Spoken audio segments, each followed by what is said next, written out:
रंग खुशबू ज़िंदगीअ जी अलामत आहिनि ऐं इहे ॿई शयूं असांखे अॼोके हिन मेड़ में हिन मेले में नज़र अची रहिया आहिनि। जॾहिं हीअं हालति नज़र विझिजे थी त हेॾा सारा ख़ूबसूरत ॿार गुलनि जहिड़ा ॿार ऐं ही रंगारंग फूकणा जॾहिं नज़र में अचनि था त ज़िंदगी रंगनि सां भरिजी वञे थी। मूंखे यादि अचे थो सिंधी ॿोलीअ जे बर्ख शाइर साईं तनवीर अब्बासीअ जो हिकिड़ो बेत। साईं तनवीर अब्बासीअ जी हिकिड़ी सुञाणप इहा बि आहे त हुन शाह लतीफ़ ते तमामु वॾो कमु कयो आहे। जदीद अंदाज़ में शाह लतीफ़ ते जेको वॾो कमु थियो आहे उहो तनवीर अब्बासीअ कयो आहे, शाह लतीफ़ जी शाइरी किताब लिखी करे। इन खां अॻु में डॉक्टर गुरबख्शानी आहे जंहिं बुनियादी कमु कयो, मुख़्तलिफ़ कमु कयो ऐं उन खां पोइ डॉक्टर तनवीर अब्बासीअ उन कम खे अॻिते वधायो। साईं तनवीर अब्बासीअ जो हिकिड़ो बेत आहे, ॿाहिरि गुल गुलाब जा मन तिन जो फौलाद, ॿाहिरि गुल गुलाब जा मन तिन जो फौलाद, सिंधड़ीअ जो औलाद परखी ॾिसो काइरो। हाणे सिंधड़ीअ जे औलाद खे परखण जो सबबु कीअं आहे, उनजो तरीक़ो कीअं आहे, उहो सम्झणो आहे। त सिंधड़ीअ जो औलाद परखे ॾिसो काइरो।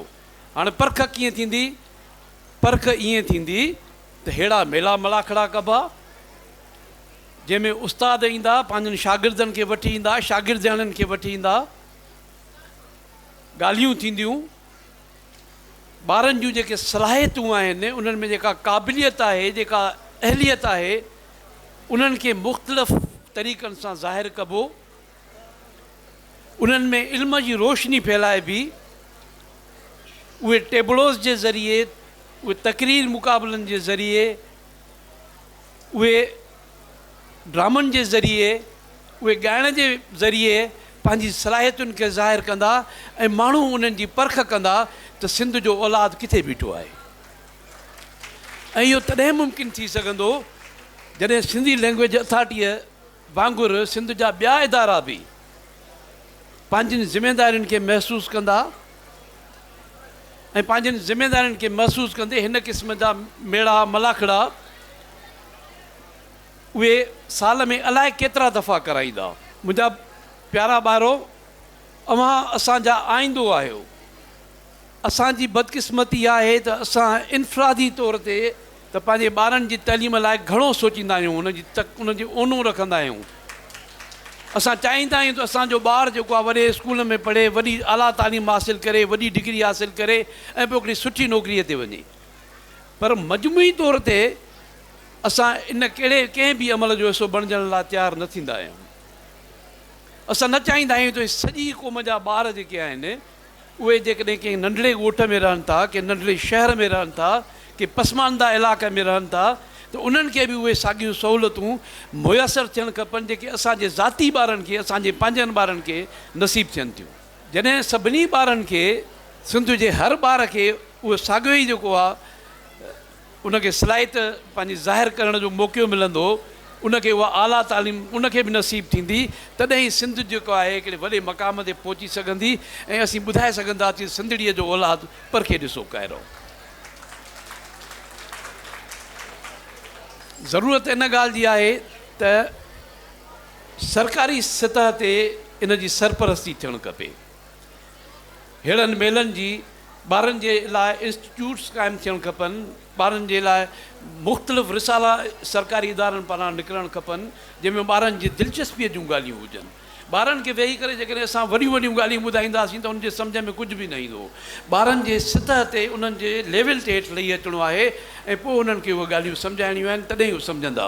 हीअ जेके ॿार असांजे आॾो लतीफ़ साईं जा ॿार शेर पेश करे विया ऐं हीअ जेको सुंग जेको आहे सोरा फ़क़ीर जे नौजवान ॿारनि जो सुंग जेको आहे इहा ॻाल्हियूं ॿारनि खे सम्झ में ईंदियूं। इन जे ज़रिए असीं ॿारनि जी तरबियत करे सघूं था। त ज़रूरत इन ॻाल्हि जी आहे त असांजा हीअ स्कूल, असांजूं जेके इदारा आहिनि ऐं सरकार जेका आहे उहा पंहिंजी ज़िमेदारी खे महसूसु करे। असांजी बदकिस्मती इहा बि आहे त असांजे अक्सर उस्तादनि खे बि उहो यूनिवर्सिटी लेवल जो हुजे या प्राइमरी सतह जो हुजे, उहे बि लतीफ़ खे कोन था पढ़नि। उन्हनि जे घर में बि लतीफ़ जो रिसालो मौजूदु कोन्हे को। असां लतीफ़ जे हवाले सां ही प्रोग्राम करे रहिया आहियूं, पर असांजे घरनि में लतीफ़ जो रिसालो मौजूदु आहे। ऐं अगरि मौजूदु बि आहे त उनखे पढ़ियो केतिरो वञे थो। इल्हामी किताब लतीफ़ साईं जो रिसालो इल्हामी किताब नाहे जो उनखे पोतीअ में वेड़े करे, जेकॾहिं कंहिंजे घर में आहे बि त पोतीअ में वेड़े करे ऐं कंहिं दरीअ में रखी सघिजे। लतीफ़ जो रिसालो इन जे करे आहे त न सिर्फ़ु उनखे पढ़ियो वञे, पर उनखे आम कयो वञे, अवाम ताईं पहुचायो वञे। लतीफ़ साईं वॾनि माण्हुनि जो शाइर न हुयो, लतीफ़ साईं तव्हांजो शाइर हुयो, अवाम जो शाइर हुयो, आम माण्हूअ जो शाइर हो। ऐं जॾहिं असां अवाम ताईं, आम माण्हूअ ताईं लतीफ़ साईं जे कलाम खे पहुचाईंदासीं, तॾहिं सही माना में असां हिन ॻाल्हि जो दावा करे सघंदासीं त असीं लतीफ़ खे सम्झूं था या असीं लतीफ़ खे सम्झाए सघूं था। हिकिड़ी सिट खणिजे न त उन ते अलाए केतिरो ॻाल्हाए सघिजे थो। मिसाल जो असांखे सिर्फ़ु हिकिड़ी सिट खणो, वग़ैरह कयो वतन पिर्त न छिननि पाण में, सॼी ज़िंदगी जो फ़लसफ़ो हिन सिट में मौजूदु आहे। त अगरि तव्हां सभई जेके आहिनि वग़ैरह कयो वतन पिर्त न छिननि पाण में, इतिहाद जो सबक़ु आहे, गॾिजण जो सबक़ु आहे, हिकु थी वञण जो सबक़ु आहे, ऐं पाण में पिर्त करण जो, मोहबत करण जो सबक़ु आहे। हाणे जेकर इहे ॿई ॻाल्हियूं असां वटि अची वयूं, असीं हिकु थी वियासीं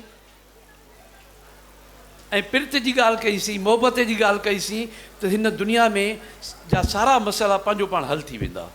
हिन दुनिया में असीं सभु कुझु करणु छाजे लाइ चाहियूं था त हिकिड़ी ख़ुशहाली हुजे, हर माण्हूअ खे सुख नसीब हुजे, उनखे बुनियादी जेके ज़िंदगीअ जूं ज़रूरतूं आहिनि उहे मिलंदियूं रहनि, अमुन हुजे, दहशतगर्दी न हुजे, भाईचारो हुजे, रवादारी हुजे।